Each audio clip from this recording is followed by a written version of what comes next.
Welcome to KTC drama Tamil. புதுசாக நம்ம சேனலை பார்க்குறவங்க சப்ஸ்கிரைப் பண்ணிக்கோங்க. மறக்காமல் பெல் ஐக்கானையும் கிளிக் பண்ணிக்கோங்க. இன்றைக்கி நாம் ரீசெண்டாக கம்ப்ளீட்டான ஒரு சைனீஸ் ஹிஸ்டாரிக்கல் சீரீஸ் தான் பார்க்க போகிறோம். சீரீஸோட ஸ்டார்டிங்கில் நைட் டைமில் செம்மையாக பனி பெஞ்சிட்ருக்கு. அந்த பனி ஆளையே உறைய வைக்கிற அளவுக்கு ரொம்ப அதிகமாக இருந்துகிட்ருக்கு. அந்த பனியில் தியா அப்படின்ற ஒரு 7 வயசு பொண்ணை தான் காட்டுறாங்க. அந்த பொண்ணு வந்து அழுதுட்டு நின்றுட்டுருக்கு. அப்போ அந்த பொண்ணோட வீட்டிலேருந்து தியாவோட அம்மாவை வேலையாட்கள் எல்லாம் வெளியே கொண்டு வந்து போடுறாங்க. உடனே ஓடி போய் அம்மாவை பார்க்குறாங்க தியாவோட அம்மாவுக்கு பனிஷ்மெண்ட் கொடுத்துருப்பாங்க போல இருக்கு. முதுகு ஃபுல்லாக ரத்தமாக இருக்குமா, உயிர் போகிற கண்டிஷனில் தான் அவங்கள வெளியே கொண்டு வந்து போட்டிருப்பாங்க. குற்ற பனியோட நடுக்கத்தை விட தன்னோட அம்மா இந்த ஸ்டேஜில் இருக்காங்க அப்படின்றத பார்க்கும்போது தியா வந்து ரொம்ப நடுங்கி போய் நின்றுருப்பான். அந்த டைம் அரண்மனையிலேருந்து ஒரு ராஜ உத்தரவு வந்திருக்கு. என்ன அப்படின்னு சொல்லி பார்த்தோம் அப்படின்னா, தியாவோட அம்மா சட்டத்துக்கு புறமா மெடிசன் ப்ராக்டிஸ் பண்ணதுனால அதன் விளைவின் காரணமாக தவறான மருந்து கொடுக்கப்பட்டு ராஜமாதா வந்து இறந்துட்டாங்க. இதுக்கு அரசு வீதிப்படி மரண தண்டனை தான் கொடுக்கணும். ஆனால் தியாவோட குடும்பம் வந்து ரொம்ப வருஷமாகவே ராஜ மருத்துவராக வேலை பார்த்தது மட்டும் இல்லாமல் நிறைய ராஜ மருத்துவர்கள் உருவாக்குறதுக்கு காரணமாக இருந்திருக்காங்க. அதனால் தப்பாக மருத்துவம் பண்ணதுக்காக தியாவோட அம்மாவுக்கு 80 கசையடையும். இதை தடுக்காமல் இருந்த தியாவோட அப்பா கதிருக்கு தலைமை மருத்துவரோட துணைவர் பதவியையும் பறிக்கிறோம் அப்படின்ற மாதிரி சொல்லி உத்தரவு போட்டிருப்பாங்க. அதை எல்லாரும் கேட்டுட்டு இருப்பாங்களா? அப்படி உத்தரவு சொன்னவங்க அங்கேருந்து போனதுக்கு அப்புறமேட்டுக்கு தியாவோட அம்மாவுக்கு கொஞ்சம் கொஞ்சமாக சுயநினைவு இப்போ தான் வர ஆரம்பிக்கும். உடனே சுயநினைவு இல்லாமல் இருந்திருப்பாங்களே, இப்போ தான் சுயநினைவு வந்து வர ஆரம்பிக்கும். இதை பார்த்த தியா உடனே தன்னோட அப்பா கிட்ட போய் கேட்பாங்க, அம்மாவை கொஞ்சம் காப்பாற்றுங்கப்பா, அம்மா வந்து கான்சியஸாக தான் இருக்காங்க, இப்போ நினச்சா காப்பாற்ற முடியும் அப்படின்ற மாதிரி சொல்லிட்டு இருப்பாங்க. ஆனால் இப்போ தானே கதிருக்கு வந்து பதவி போயிருக்கு. அந்த ஆத்திரத்தில் அவர் என்ன சொல்லுவார் அப்படின்னா, ஏற்கனவே உங்கள் அம்மாவால் தான் இந்த குடும்பத்துக்கு இவ்வளோ கஷ்டமோ, உங்கள் அம்மா இந்த குடும்பத்துக்கு வந்த சாபம், அவளால் தான் எங்களுக்கு இந்த நிலைமை அப்படின்ற மாதிரி சொல்லி தியா வந்து திட்டி விட்டுருவார். இதை வந்து தியாவோட அம்மா வந்து முடியாத ஸ்டேஜில் இருந்தாலும் பார்த்துட்டு தானே இருப்பாங்க. அந்த விஷயத்த வந்து தியா வந்து நோட் பண்ணுவாங்க. இந்த டைம் தியா என்ன பண்ணுவாங்க அப்படின்னா, தன்னோட அப்பா தான் ஹெல்ப் பண்ண மாட்டேன்றான்னு சொல்லிட்டாங்க. சரி, வீட்டில் இருக்க யார்கிட்டையாவது ஹெல்ப் கேட்கலாம் அப்படின்னு சொல்லிட்டு சித்தப்பா மாமா இந்த ஃபேமிலி ஹெட்டெல்லாம் இருப்பாங்கல்ல, அவங்க எல்லார்ட்டும் ஹெல்ப் கேட்பாங்க. இந்த மாதிரி எங்கள் அம்மா காப்பாற்றுங்க, எங்கள் அம்மா அப்பா ரொம்ப முடியாமல் இருக்காங்க அப்படின்னு சொல்லிட்டு ரொம்ப அழுது ஹெல்ப் கேட்டுட்டு இருப்பாங்க. ஆனால் யாருமே வந்து தியாவுக்கு ஹெல்ப் பண்ண மாட்டாங்க. ஹெல்ப் பண்ணாமல் சைலண்ட்டாக இருந்துட்டு இருப்பாங்களா? ஆனால் அங்கே வந்து சந்தியான்னு ஒருத்தவங்க இருப்பாங்க. அவங்க மட்டும் என்ன பண்ணுவாங்க அப்படின்னா, பாவம் பிள்ளை இவ்வளோ கெஞ்சிது ஹெல்ப் பண்ணால் என்னவா அப்படின்ற மாதிரி கேட்கும்போது தியாவோட அப்பாவுக்கு வந்து டென்ஷன் ஆயிரும். தியாவை பிடிச்சி திட்டி விடுவாங்க. இப்படி தான் வந்து எல்லாருக்கிட்டையும் நீ கெஞ்சிட்டு இருப்பியா? இந்த வீட்டில் யாருமே உனக்கு வந்து ஹெல்ப் பண்ண மாட்டாங்க. உங்கள் அம்மாவுக்கு யாருமே இந்த வீட்டில் ட்ரீட்மெண்ட் கொடுக்கக்கூடாது நான் சொல்கிறேன். அதேமாரி யாருமே உன் அம்மாவுக்கு வந்து ஹெல்ப் பண்ண மாட்டாங்க, ஹெல்ப் பண்ணவும் கூடாது. முதல்ல வந்து அவளை கூட்டிகிட்டு போய் முன்னோர்கள் அறையில் போடுங்க அப்படின்ற மாதிரி சொல்லி வேலைக்காரங்களுக்கு உத்தரவு போட்டுருவாங்க. வேலைக்காரங்களும் சரின்னு சொல்லிட்டு அவங்கள கூப்பிட்டு போகிறதுக்காக வந்துடுவாங்க. கதிருக்கு அவ்வளோ டென்ஷன். ஏன்னா அவளால் தானே வேலை போச்சு, அவள் பொழைச்சா பொழைக்கிட்டு செத்தா சாகட்டும் அப்படின்ற மாதிரி சொல்லிட்டு வேமா அங்கேருந்து எழுத்துட்டு போங்க அப்படின்ற மாதிரி சொல்லிட்டு இருப்பாங்க. தியா வந்து ரொம்ப அழுது அடமுடிப்பாங்க, எங்கள் அம்மா விடுங்க, எங்கள் அம்மா கொண்டு போய் போடாதீங்க அப்படின்ற மாதிரி சொல்லிட்டு. ஆனால் அவள் சின்ன பொண்ணு தானே, அவளை யார் கண்டுக்குவா? அவளை கண்டுக்காமல் விளையாட்கள்லாம் என்ன பண்ணுவாங்க அப்படின்னா, அவங்க அம்மா அங்கேருந்து எடுத்து கொண்டு போய் அந்த முன்னோர்கள் அறிக்கை போகிறதுக்காக போவாங்க. இந்த டைம் வந்து தியா வந்து நினைப்பாங்க, இப்போ இந்த வீட்டில் இருக்க யாருமே ஹெல்ப் பண்ண மாட்டாங்க அப்படின்றப்ப நம்ம வந்து வேறு பக்கம் தான் ஹெல்ப் கேட்டாகணும் அப்படின்ற மாதிரி சொல்லிவிட்டு இந்த டைத்தை யூஸ் பண்ணவங்க என்ன பண்ணுவாங்க அப்படின்னா, அங்கேருந்து ஹெல்ப் கேட்கறதுக்காக கிளம்பி போவாங்க. இதை வந்து கதிரோட துணி மனைவி கயா அப்படின்றவங்க பார்த்துருவாங்க. இந்த குட்டி பீஸாஸ் இந்த டைத்தில் எங்கே போகுதுன்னு தெரிலையே அப்படின்ற மாதிரி சொல்லிட்டு தியா ஃபாலோ பண்ணிட்டு பின்னாடியே போவாங்க. தியா நேராக எங்கே போயிருப்பாங்க அப்படின்னா, வித்யா அப்படின்றவங்கள பார்க்குறதுக்காக போயிருப்பாங்க. வித்யா யாருன்னா தியாவோட அத்தை. அவங்ககிட்ட வந்து சொல்லுவாங்க, இந்த மாதிரி அம்மா வந்து ரொம்ப வந்து அடிச்சுட்டாங்க, அம்மா காயப்பட்டிருக்காங்க அப்படின்னு சொல்லிட்டு நடந்த விஷயத்தெல்லாம் சொல்லிட்டு, இப்போ அம்மா உயிருக்கு வந்து ஆபத்து, ரொம்ப கஷ்டப்பட்டுட்டு இருக்காங்க அப்படின்ற மாதிரி சொல்லுவாங்க. அப்போ அப்பா யாருமே ஹெல்ப் பண்ணலையான்னு கேட்கும்போது, அப்பா யாரையும் ஹெல்ப் பண்ணக்கூடாதுன்னு வேறு சொல்லிட்டாரு, யாருமே ஹெல்ப் பண்ண மாட்டாங்க அப்படின்ற மாதிரி சொல்லி ரொம்ப அழுவும். இதை கேட்ட வித்யா ஃபஸ்ட்டு வா நம்ம போய் உங்கள் அம்மாவை காப்பாற்றலாம் அப்படின்ற மாதிரி சொல்லிட்டு வேமா அங்கேருந்து கிளம்பி போவாங்க. இந்த விஷயம் எல்லாத்தையுமே பின்னாடியே ஃபாலோ பண்ணிட்டு வந்திருப்பாங்களே கயா, அவங்க பார்த்துட்டு வில்லத்தனமாக சிரிப்பா. ஏதோ மாட்டி விட்டு பிளான் பண்ணுற மாதிரி தான் தெரியுது. அந்த மாதிரி சிரிச்சுட்டு அங்கேருந்து கிளம்பி போவாள். கட் பண்ண முன்னோர்களோட அறையை தான் காட்டுறாங்க. வித்யா வந்தாங்க தியாவோட அம்மா இருக்க நிலைமையை பார்ப்பாங்க. ரொம்ப மோசமான நிலைமையில் இருக்காங்கன்னு சொல்லிட்டு தன்னோட அக்குபஞ்சர் டெக்னிக் யூஸ் பண்ணால் காப்பாற்ற முடியும்னு சொல்லிட்டு அந்த ட்ரீட்மெண்ட் ஆரம்பித்து வேலை வந்து பார்த்துட்டு இருப்பாங்க. அதே டைம் பார்த்து அங்கே கதிரையும் அவங்க மொத்த ஃபேமிலியும் கூட்டிகிட்டு அந்த கயா அங்கே வந்துடுவாங்க. கதிருக்கு இந்த மாதிரி வித்யா யூஸ் பண்ணுற அக்குபஞ்சரை பார்த்து ரொம்ப டென்ஷன் ஆயிரும். இது நம்ம குடும்பத்தோட ரொம்ப ஃபேமஸான அக்குபஞ்சர் தானே, இது வந்து நம்ம குடும்பத்தோட ஆண்கள் மட்டும்தான் தான் பயன்படுத்தணும். அது நோபல் ஃபேமிலிக்கு மட்டும்தான் நம்ம யூஸ் பண்ணுவோம். நீ இப்போ இவளை காப்பாற்றுறதுக்காக யூஸ் பண்ணுற. இவ யார் தெரியுமா? ஒரு தப்பு பண்ணவ, அவளுக்கு போய் நீ இந்த இது பண்ணணுமா அப்படின்ற மாதிரி சொல்லி ஆர்கியூ பண்ணுவான். இதெல்லாம் கேட்கும்போது வித்யாவுக்கு வந்து ரொம்ப டென்ஷன் ஆயிடும். என்னென்னா பேசிகிட்டு இருக்க, இவங்க யார் 3வது மனுஷங்களா? என்னோட அண்ணி தானே, அவங்களுக்கு செய்ய நான் யாருக்கு செய்ய போகிறேன்? அது மட்டும் இல்லாமல் இந்த அக்குபஞ்சர் முறையே இவங்க தானே உருவாக்குனாங்க. இரவும் நீயே கண்டுபிடிச்சி நீயே உருவாக்குன மாதிரி பேசிகிட்டு இருக்க. இவங்க மட்டும் இந்த அக்குபஞ்சர் முறையில் இருக்க நுணுக்கங்களை சொல்லித்தரல அப்படின்னா உன்னால் மட்டும் இல்லை, நம்ம குடும்பத்தில் யாராலையும் அக்குபஞ்சர் பண்ணியிருக்க முடியாது. இவங்களுக்கே இதை பண்ணக்கூடாதுன்னு சொல்லிட்டு இருக்க. உனக்குன்னா கொஞ்சம் கூட மனசாட்சியே இல்லையா அப்படின்ற மாதிரி சத்தம் போட்டுட்டு இருப்பாங்க. என்ன ஓவராக பேசிகிட்டு இருக்க அப்படின்ற மாதிரி அவன் மிரட்டுவானா. என்ன நான் பேசக்கூடாதுன்னு நீ சொல்லிட்டு இருக்கேன், நீ பேசினா வாய் மூடிட்டு இருப்பேன்னு நினச்சியா? அண்ணி மட்டும்தான் இந்த குடும்பம் முன்னேறதுக்கு ஃபுல்லு காரமாக இருந்தாங்க. அண்ணி நீ கல்யாணம் பண்ணிட்டு வர்றதுக்கு முன்னாடி வரைக்கும் எப்படி இருந்தேன்னு உனக்கு தெரியாதா? நீ உன்னோட பதவியிலேருந்து எல்லாமே ரொம்ப டவுனாக தானே இருந்தேன். அண்ணியை கல்யாணம் பண்ணிட்டு வந்ததுக்கு அப்புறமேட்டுக்கு அவங்க குடும்பத்துலேருந்து கொண்டு வந்த மருத்துவ யுக்திகளை வச்சு தான் நீ கொஞ்சம் கொஞ்சமாக படித்து இம்ப்ரூவ் ஆகி அரண்மனையில் இவ்வளோ பெரிய இடத்துக்கு வந்திருக்க. உனக்கு பின்னாடி உன்னோட வளர்ச்சிக்கு இவ்வளோ உறுதுணையாக இருந்தது அண்ணி தான். ஆனால் இப்போ அண்ணியே ரொம்ப முடியாமல் இருக்கிறாங்க. அவங்க மேலே நீ பழி போட்டது மட்டும் இல்லாமல் அவங்களையும் இந்த நிலைமைக்கு ஆளாக்கி விட்டுருக்க. இப்போ அவங்க கண்டுபிடிச்ச மருத்துவத்தை அவங்களுக்கே பார்க்கக்கூடாதுன்னு சொல்லுவியா அப்படின்ற மாதிரி சொல்லிட்டு வித்யா ரொம்ப ஆர்கியூ பண்ணுவாங்களா. இதெல்லாம் கேட்க கதிருக்கு டென்ஷன் ஆகும். இப்போ பாரு என்ன வாய் பேசிகிட்டே இருக்கா அப்படின்னு சொல்லிட்டு கோவத்தில் என்ன பண்ணுவான் அப்படின்னா அவனுக்குள்ளே ஒரு ஆணி இருக்கும். அந்த ஆணி எடுத்து அந்த பிள்ளை கையிலே இறக்கிடுவான். ஆனால் அந்த பிள்ளையோட கை வந்து அப்படியே ஒரு மாதிரி ஆக ஆரம்பிச்சிருமா. அப்பயும் வந்து அவங்க நிறுத்த மாட்டாங்க. இப்போ என்னை வந்து அக்குபஞ்சர் பண்ணக்கூடாதுன்னு சொல்லிட்டு என் கையவே காயப்படுத்திட்டியா? உன்ன மாதிரி ஒரு நன்றி கெட்ட ஜென்மத்தை நான் பார்த்ததே இல்லை. இப்படி தான் நீ வந்து இவ்வளோ மோசமானவன் நான் மாறினியோ தெரியல. உன்னை மாதிரி ஒரு ஜென்மனா இந்த உலகத்தில் இருக்குன்றப்பயே எனக்கு தாங்கிக்க முடியல. அண்ணி இவ்வளோ நல்லவங்க, அவங்க மூலமாக முன்னேறிட்டு இப்போ அவங்க மேலேயே பழி போட்டு அவங்கள கொலை பண்ணுற அளவுக்கு வந்துட்டில, இன்னும் எப்பயுமே உருடவே மாட்டடா ரொம்ப சத்தம் போடுவாங்களா. இதெல்லாம் கேட்டுட்டு இருக்க கதிர் வந்து ரொம்ப டென்ஷன் ஆகிட்டு இதுக்கு மேலே நீ வாய் பேசினா அவ்வளோதான் அப்படின்ற மாதிரி சொல்லிட்டு ரொம்ப வந்து மிரட்ட ஆரம்பிச்சிருவாங்க. இப்படி அவன் அடித்து துன்புறுத்தி கையெல்லாம் காயப்படுத்தினதுக்கு அப்புறமேட்டுக்கு வித்யா வந்து பைத்தியக்காரி மாதிரி சிரிக்க ஆரம்பிச்சிருவா. உன்னால் இது மட்டும் தானே பண்ண முடியும், வேறு எதுவுமே பண்ண முடியாதுல்ல அப்படின்ற மாதிரி சொல்லிட்டு தன்னோட கையில் வந்து காயப்பட்டுருச்சுல, அது மாதிரி வழியில் வந்து ரொம்ப சத்தம் போட்டு வந்து துடிச்சு போயிடுவாங்க. ஆனால் தியாவுக்கு வந்து இப்போ அம்மாவோட ஸ்டேஜ் இந்த மாதிரி ஆகிப்போச்சு, ஹெல்ப் பண்ண அந்த அட்டைக்கும் இந்த மாதிரி பண்ணிட்டாங்களே அப்படின்ற மாதிரி சொல்லிட்டு அவளால் என்ன பண்ணுறதுன்னு தெரியாமல் ரொம்ப வந்து அழுதுட்டு இருப்பாள். அந்த இடம் ஃபுல்லாகவே இவங்களோட அழுகுறல் மட்டும்தான் ரொம்ப அதிகமாக கேட்டுட்ருக்கோம். ஆனால் அதையும் மீறி கதிர் என்ன பண்ணுவான் அப்படின்னா ஏதோ ஒரு விஷயத்தை நம்ம சாதிச்சிட்டோம் அப்படின்ற மாதிரி சொல்லிட்டு சைக்கோ மாதிரி சிரிச்சிட்டு இருப்பான். அந்த சவுண்டும் அங்கே வந்து ரொம்ப பலமாக கேட்டுட்ருக்கோம். இப்போ வந்து வித்யா வந்து தன்னோட கையை வந்து காயப்படத்தை பார்த்து பைத்தியமாக சிரிச்சிட்டு இருப்பாங்களே. உடனே கதிர் என்ன பண்ணுவோம் அப்படின்னா இதுக்கு மேலே இங்கே இருந்தா அப்படின்னா நம்மளோட பண்ண தப்பு எல்லாத்தையும் வெளியே சொல்லிடுவா அப்படின்னு சொல்லிட்டு வேலையாட்களை கூப்பிட்டு முதல்ல இங்கேருந்து கூட்டிகிட்டு போய் அவளை வந்து ரூமில் போட்டு அடங்க அப்படின்ற மாதிரி சொல்லி அனுப்பி விட்ருவாங்க. இப்படி வித்யா போனதுக்கு அப்புறமேட்டுக்கு கதிர் என்ன பண்ணுவான் அப்படின்னா இவ வந்து யாருமே வெளியில் விடாதீங்க, இவளுக்கு எந்த ட்ரீட்மெண்ட்டும் கொடுக்கக்கூடாது, தியா நீ ஒழுங்காக அமைதியாக இருக்கிறதுக்கான வேலையை பாரு அப்படின்ற மாதிரி சொல்லி சத்தம் போட்டு விட்டுருவான். அது மட்டும் இல்லாமல் என்ன சொல்லுவான் அப்படின்னா இதுக்கு மேற்பட்டு நான் வந்து இவளோட பேரை வந்து நம்மளோட குடும்ப ரெஜிஸ்டரில் வச்சுக்க போகிறதில்ல, அவள் வந்து பேரை வந்து நீக்க போகிறேன். அது மட்டும் இல்லாமல் இப்போ அவள் இங்கே இறந்தாலும் சரி பழச்சாலும் சரி நம்ம குடும்பத்துக்கு இவளுக்கு சம்மந்தம் கிடையாது. ஒருவேளை அவள் இறந்தே போனாலும் நம்ம குடும்பத்துக்கு முறைப்படி அவளுக்கு அடக்கம்னா பண்ணக்கூடாது. இப்போ இனிமேல் நம்ம குடும்பத்துலேருந்து இவளை கம்ப்ளீட்டாக நான் ஒதுக்கி வைக்கிறேன். அதையும் மீறி நம்ம குடும்பத்தில் இருக்கவங்க யாராவது ஒருத்தவங்களுக்கு இவருக்கு வந்து உதவி பண்ணணுமோ இல்லை வேறு ஏதாவது ஒரு விதத்தில் உதவி பண்ணுறதுக்கு ஹெல்ப் பண்ணீங்க அப்படின்னு தெரிய வந்துச்சு அப்படின்னா அவங்களையும் குடும்பத்தை விட்டு ஒதுக்கி வச்சிருவேன் அப்படின்ற மாதிரி சொல்லிட்டு யாருமே வந்து அவளுக்கு ஹெல்ப் பண்ணக்கூடாது தியாவோட அம்மாவுக்கு அப்படின்ற மாதிரி உத்தரவு போட்டுட்டு அங்கேருந்து கிளம்பி போயிடுவாங்க. இந்த விஷயம் எல்லாத்தையும் தியா கேட்டுட்டு இருப்பாங்க. அதோட சேர்ந்து தியாவோட அம்மாவுக்கும் கொஞ்சம் ஓரளவு கான்சியஸ் இருக்கும்ல, அவங்களும் கேட்டுட்டு தான் இருப்பாங்க. அவங்க தான் ரொம்ப மனசு வந்து கஷ்டமாக இருந்துட்டு இருக்கும். ஆனால் அப்போ கூட பக்கத்தில் வந்துருப்பாங்களே கயா, அவங்களுக்கு ரொம்ப சந்தோஷமாக இருக்கும். ஏன்னா ரொம்ப நாள் இதுக்கு தான் பிளான் பண்ணிட்டு இருந்திருப்பாங்க போல இருக்கு, தியாவோட அம்மா ஒழிச்சு கட்டணும்னு சொல்லிட்டு. ஒரு வழியாக நம்ம பிளான் நடந்துடுச்சு அப்படின்ற மாதிரி சொல்லிட்டு ரொம்ப சந்தோஷப்பட்டு அங்கேருந்து கிளம்பி போவாங்க. இப்படி அங்கே எல்லாரும் போனதுக்கு அப்புறமேட்டுக்கு தியா வந்து ரொம்ப பாவமாக அழுதுட்டு இருப்பாங்களா. யாராவது வந்து எங்கள் அம்மா ஹெல்ப் பண்ணுங்க அப்படின்ற மாதிரி சொல்லிட்டு ரொம்ப அழுதுட்டு இருப்பாங்க. ஆனால் அவங்க யாருமே ஹெல்ப் பண்ண மாட்டாங்களே. இப்படி ஒரு உத்தரவு வந்ததுக்கப்புறம் யார் ஹெல்ப் பண்ண போகிறா? ஆனால் யாரும் ஹெல்ப் பண்ண மாட்டாங்க. ரொம்ப அழுதுட்டு இருக்க தியா பார்க்கும்போது தியாவோட அம்மா கூப்பிடுவாங்க, என்கிட்ட வா அப்படின்ற மாதிரி சொல்லிட்டு. அம்மா அப்படின்ற மாதிரி சொல்லிட்டு அந்த பொண்ணு அழுதுட்டு இருக்குமா. இங்கே பார்ப்பா, இதுக்கு மேற்பட்டு இந்த குடும்பத்தில் வந்து நீ சர்வே ஆகிறதுக்கு மட்டும்தான் பார்க்கணும். எப்படியாவது வந்து இந்த குடும்பத்தில் வந்து நீ சர்வே ஆகும். உன்னோட ஃபீலிங்ஸ் ஓப்பனாக அந்த குடும்பத்தில் சொன்ன அப்படின்னா உன்னால் சர்வே ஆக முடியாது.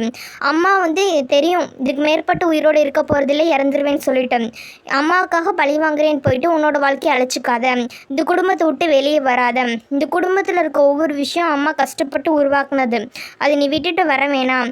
நீ வந்து எல்லாத்தையும் அனுசரித்து போய்க்கோ. நீ ரொம்ப நல்லா புத்திசாலியான பொண்ணு, உனக்கு எப்படி நடந்துக்கணும்னு தெரியும். மற்றவங்க கிட்ட வந்து எப்படி இருக்கணுமோ அப்படி இருந்துக்கோ. நீ வந்து சீக்கிரமாக யாரையும் வந்து உன்னை யூஸ் பண்ணிக்க விட்டுறாத. முக்கியமாக அம்மாவுக்கு வந்து நடந்த விஷயங்களை பற்றி யார்கிட்டையும் பேசக்கூடாது. அம்மாவுக்கு நீதி வாங்கி தர நீ ட்ரை பண்ணினாவே உன்னை வந்து இந்த குடும்பத்தில் சர்வே பண்ண விட மாட்டாங்க. ஆனால் நீ வந்து சைலண்ட்டாக எப்படி நடந்துக்கணுமோ அந்த மாதிரி நடந்துக்கிட்டு இந்த குடும்பத்தில் வந்து சர்வே ஆகணும். அதுக்கு வந்து நீ ப்ராமிஸ் பண்ணி கொடு அம்மா கிட்ட அப்படின்ற மாதிரி கேட்பாங்க. தியாவுக்கு வந்து அவங்க அம்மா இந்த ஸ்டேஜில் கேட்கும்போது என்ன பண்ணுறது, எதுவுமே பண்ண முடியாதுல்ல. சரிம்மா அப்படின்ற மாதிரி சொல்லிவிட்டு அவங்களுக்கு மரியாதை கொடுத்து ப்ராமிஸ் பண்ணி கொடுப்பாங்க. சரி, இதுக்கு மேற்பட்டு வந்து தன்னோட பொண்ணு வந்து சந்தோஷமாக இருப்பா அப்படின்ற ஒரு நம்பிக்கையோட தியாவோட அம்மா வந்து இறந்துருவாங்க. இப்போ தியாவோட அம்மா வந்து இறந்துட்டாங்களே, இதை பார்த்துட்டு இருந்த தியாவுக்கு என்ன பண்ணுறதுன்னு தெரில. தன்னோட அம்மா வந்து இந்த ஃபேமிலியில் இருக்கவங்க எல்லாருமே வந்து மெடிசன் படித்தவங்க தான், அவங்க யாருமே காப்பாற்றாமல் விட்டுட்டாங்களே, நம்ம அம்மா வந்து இப்படி அநியாயமாக இறந்து போயிட்டாங்களே அப்படின்ற மாதிரி சொல்லிட்டு கதறி அழுதுட்டு இருப்பாங்க. அப்படி அவங்க கதறி அழுகிற சத்தம் தான் ஃபுல்லாக வந்து வீடு ஃபுல்லாக கேட்டுட்ருக்கோம். ஆனால் வீட்டில் இருக்க யாருமே கண்டுக்க மாட்டாங்க. அங்கே இருக்கவங்க எல்லாருமே ரொம்ப சந்தோஷமாக அவங்களோட வேலைகளை தான் பார்த்துட்டு இருப்பாங்க. அவங்களுக்கு வந்து ரொம்ப டென்ஷன் ஆகிடும் தியாவுக்கு. இதுக்கு மேற்பட்டுமா நான் வந்து உன்னோட சாவுக்கு காரணமானவங்களும் சும்மா விட மாட்டேன். உன்னை இந்த நிலைமைக்கு ஆளாக்குனவங்க எல்லாருமே இந்த வீட்டில் தானே இருக்காங்க, அவங்க ரொம்ப சந்தோஷமாக இருக்காங்கல்ல, அவங்களோட சந்தோஷத்தை நான் கெடுப்பேன். அது மட்டும் இல்லாமல் உன்னோட இந்த பிரச்சனைக்கு அரண்மனையில் இருக்கவங்களுக்கு தானே காரணம். இந்த வீட்டில் இருக்கவங்கள பழி வாங்குறது மட்டும் இல்லாமல் அரண்மனையில் இருக்கவங்களையும் நான் பழி வாங்குவேன். இந்த வீட்டில் இருக்கவங்க உனக்கு 1 மடங்கு வலியை கொடுத்தாங்க அப்படின்னா அதுக்கு பதில் நான் 10 மடங்கு இல்லை 1000 மடங்கு வலியை வந்து திருப்பி அவங்களுக்கு கொடுப்பேம்மா. இது உனக்கு நான் செஞ்சு கொடுக்குற சத்தியம், கண்டிப்பாக அதை வந்து நான் பண்ணுவேன் அப்படின்ற மாதிரி சொல்லிட்டு அந்த குட்டி வயசில் 7 வயசுலேயே வந்து அவ்வளோ வைராக்கியமாக வந்து பேசிட்டு அழுதுட்டு இருப்பாங்க. அப்படியே 2 நாள் போகுது. இப்போ அவங்க அம்மா இறந்து போய் 2 நாள் ஆயிடுச்சுல. இப்போ வந்து அவங்க அம்மாவுக்கு வந்து இறுதி சடங்கு எதுவுமே பண்ணக்கூடாதுன்னு சொல்லி உத்தரவு போட்டதுனா எதுவுமே பண்ணியிருக்க மாட்டாங்க. ஆனால் நினைவு பலகை கூட வச்சுருக்க மாட்டாங்க. இந்த 2 நாள் கழித்து இந்த கதிரை என்ன பண்ணுவான் அப்படின்னா, அவனோட துணை மனைவி தானே கையா, அவங்கள வந்து இப்போ முதன்மை மனைவியை மாற்றணும் அப்படின்றதுக்காக ரொம்ப கிராண்டாக வந்து திருமண ஏற்பாடுகள்லாம் பண்ணிவிட்டு அதுக்கான ஃபங்க்ஷன் வந்து ஆர்கனைஸ் பண்ணியிருப்பான். சந்தோஷமாக அந்த ஃபங்க்ஷன் அட்டன் பண்ணிகிட்டு இருப்பாங்களா. அப்படி அட்டன் பண்ணிகிட்டு இருக்க அந்த டயத்துக்கு நம்ம தியா என்ன பண்ணுவாங்க அப்படின்னா, ஒயிட் ட்ரெஸ்னால் போட்டுட்டு அங்கே தன்னோட அம்மாவோட நினைவு பலகை எடுத்துகிட்டு வருவாங்க. எப்படி நினைவு பலகை தான் வைக்கக்கூடாதுன்னு சொல்லி சொன்னாங்க, அப்படி இந்த பெண்ணுக்கிட்ட இருந்துச்சு அப்படின்னு சொல்லி பார்த்தோன்னா, அந்த பொண்ணு தன்னோட ரத்தத்தாலேயே அவங்க அம்மாவுக்கு வந்து நினைவு பலகை எழுதி அங்கே எடுத்துகிட்டு வரும். அப்படி வந்து எடுத்துகிட்டு வந்து அந்த மேரேஜ் நடக்கிற ஹாலுக்குள்ளே நடந்து வருமா. அப்போ ஃபங்க்ஷனுக்கு வந்திருக்கவங்கன்னா பார்ப்பாங்களே, ஒரு நல்ல விஷயம் நடந்துகிட்டு இருக்கும்போது இந்த பொண்ணு ஒயிட் ட்ரெஸ் போட்டு இந்த மாதிரி நினைவு பலகை கொண்டு வரதே அப்படின்ற மாதிரி சொல்லிட்டு எல்லாரும் சுற்றிலும் காசிப் பேச ஆரம்பிச்சுட்டு இருப்பாங்க. அப்போ ஃபங்க்ஷன் நடந்துகிட்டு இருக்க எல்லாரையும் பார்த்து தியானா சொல்லுவாங்க அப்படின்னா, நான் வந்து வேறு எந்த வீட்டு பொண்ணும் இல்லை, இந்த வீட்டு பொண்ணு தான், இதோ இந்த கதிர் இருக்காரில் அவரோட பொண்ணு தான், நான் வந்து இந்த வீட்டோட முதல் மனைவியோக்கி பிறந்த பொண்ணு. இப்போ எங்கள் அம்மா வந்து இறந்து 2 நாள் கூட ஆகலை, இவங்க வந்து கிராண்டாக வந்து கல்யாணம் பண்ணிட்டு இருக்காங்க. இவருக்கு வந்து அவ்வளோ பதவி மேலே வெறி, அதனால தான் எங்கள் அம்மா செத்து 2 நாள் கூட ஆகலை, அதுக்குள்ளே இவ்வளோ ஆடம்பரமாக வந்து இவ்வளோ வேறுபாடு பண்ணி கல்யாணம் பண்ணிக்கிறாரு அப்படின்ற மாதிரி சொல்லி பேசிகிட்டு இருப்பாங்க. ஆனால் அப்படியெல்லாம் பேசிகிட்டு இருக்கும்போது அந்த பிள்ளை கண்ணில் ஒரு சொட்டு கண்ணீர் இருக்காது. ரொம்ப பிரைட்டாக தான் பேச வேண்டியது நல்லா தெளிவாக தான் பேசிகிட்டு இருக்கோம். சுற்றியில் இருக்கவங்களும் பார்த்துட்டு இருப்பாங்க. கதிர் என்ன தேவையில்லாமல் உளறிட்டு இருக்கப்போ அப்படின்ற மாதிரி சொல்லுவானா. ஆனால் அந்த பிள்ளை எதுவுமே பேசாது. தொடர்ச்சியாக வந்து தான் சொல்ல வந்தது சொல்லும். இந்த மாதிரி இந்த குடும்பத்தில் சேர்ந்தவங்க எல்லாருமே எங்கள் அம்மா தப்பு பண்ணிட்டாங்கன்னு சொல்லிட்டு அவங்க பண்ண தப்புக்கு எங்கள் அம்மா மேலே பழிய போட்டாங்க. அதுக்கு தப்புன்னு சொல்லிட்டு தண்டனை கொடுத்தது மட்டும் இல்லாமல் எங்கள் அம்மா உயிரோடு இருந்தாங்க. அவங்க கொல்லணும்னு பிளான் பண்ணி இந்த வீட்டில் இருக்க யாருமே எங்கள் அம்மாவுக்கு ஹெல்ப் பண்ணவே இல்லை. அது மட்டும் இல்லாமல் எங்கள் அம்மாவை வந்து அடித்து குடும்பப்படுத்தினாங்க. கொஞ்சம் கூட வந்து மருத்துவ உதவி கொடுக்கக்கூடாதுன்னு சொல்லிட்டு எல்லாருக்கும் உத்தரவு போட்டாங்க. அதேமாரி கொடுக்க வந்தவங்களுக்கும் காயப்படுத்தினாங்க அப்படின்னு சொல்லிட்டு நடந்த எல்லா விஷயத்தையும் சொல்லிட்டு இருப்பாங்க. இதெல்லாம் கதறி கேட்டுட்டு இருப்பான். இன்னும் இந்த குட்டிச்சத்தை ஓரா பேசிகிட்டு இருக்கு அப்படின்ற மாதிரி பார்த்துட்டு இருப்பானா. அப்போ இந்த பிள்ளை நிறுத்தாது, இன்னும் சொல்ல ஆரம்பிக்கும். இது மட்டும் கிடையாது, இந்த வீட்டோட ரொம்ப ஃபேமஸான ட்ரீட்மெண்ட் சொல்லி பார்த்தோம்னா அக்குபஞ்சர் ட்ரீட்மெண்ட் தானே.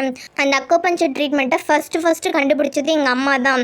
அவங்களோட ட்ரீட்மெண்ட்டை அவங்களுக்கே ஹெல்ப் பண்ண விடாமல் பண்ணி இந்த அளவுக்கு வந்து மாற்றிட்டாங்க. இவங்க எல்லாருமே எங்கள் அம்மாவோட உழைப்பை திருடினாங்க அப்படின்ற மாதிரி சொல்லி தியா வந்து சொல்லிட்டு இருப்பாங்களா. இதெல்லாம் கேட்கும்போது கதிருக்கு வந்து பதட்டம் வந்துடும்.